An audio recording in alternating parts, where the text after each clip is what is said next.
I just like to ask you a few questions, and like you to briefly take us through the process of finding the subject and making this film. What took you to the subject, and what was the process for you? What was the process like for you going through the entire making of the film?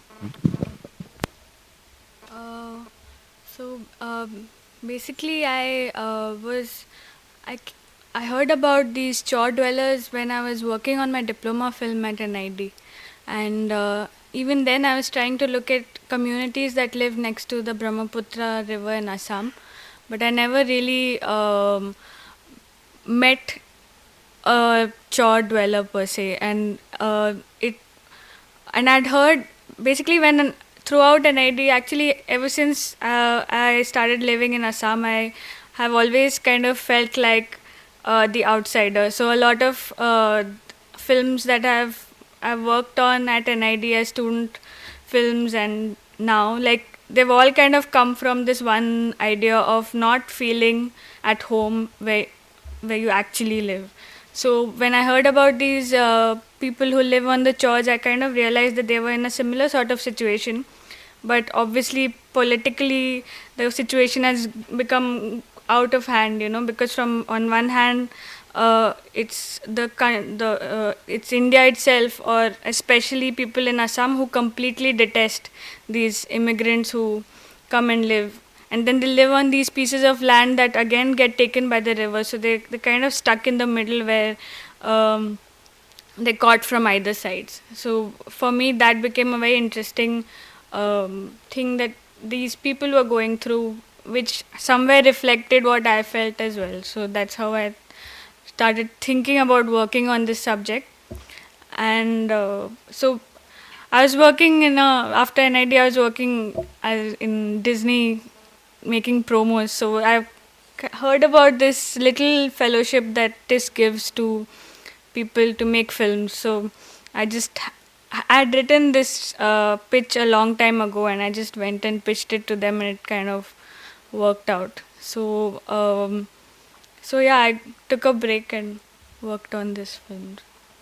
So, I mean, interesting you talk about being an outsider because that entire gaze with which you look at the subject, it keeps alternating between the ethnographic, where you're clearly an outsider and you're looking at somebody else, and it follows the language of that ethnographic documentary, but it breaks it Hmm. every now and then, Hmm. especially with the person on the chore Hmm. who talks about this entire problem of essentialization, saying our Bengali is different. Hmm. And as it is, Assam and all of Northeast lives under the, um, in some ways, the big brotherness of the language Bengali, you Hmm. know. Hmm. And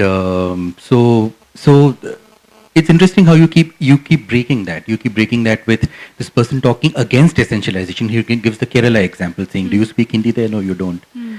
So I've found that to be interesting, and I found, I mean, some images, some very very powerful moments in the film. One, the entire closing sequence on the boat with the cattle, the protest sequence, which I thought had incredible energy, and the sequences on the island itself.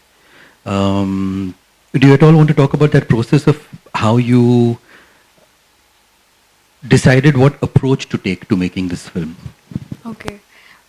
Actually, the approach that I wanted, um, as in, I worked on after my student films. I kind of wanted to break away. So the minute I got this opportunity, I wanted to make it completely observational. But the thing is, in this film, especially when I was editing, I realized that I had chosen both languages, and it was becoming a little difficult to kind of put it together, where I'm on one hand trying to be observational, but I'm also on the other hand kind of breaking that and breaking my own silence and kind of interfering and directly posing a certain question, or editing in a way where I'm not only observing. So I think on the edit table, this film went through a lot of rounds where I was like, when I shot also, I wanted to make it seem like it was me as an outsider,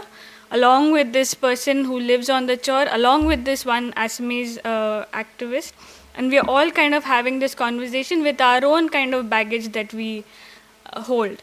And so to be okay with being an outsider in that sense, and I wanted to shoot it like that and edit it like that. But when it came down to editing, it never really worked out. It's very difficult to pose yourself as being the outsider and then and and make it seem completely natural. That doesn't happen. So I just realized that while I was editing it.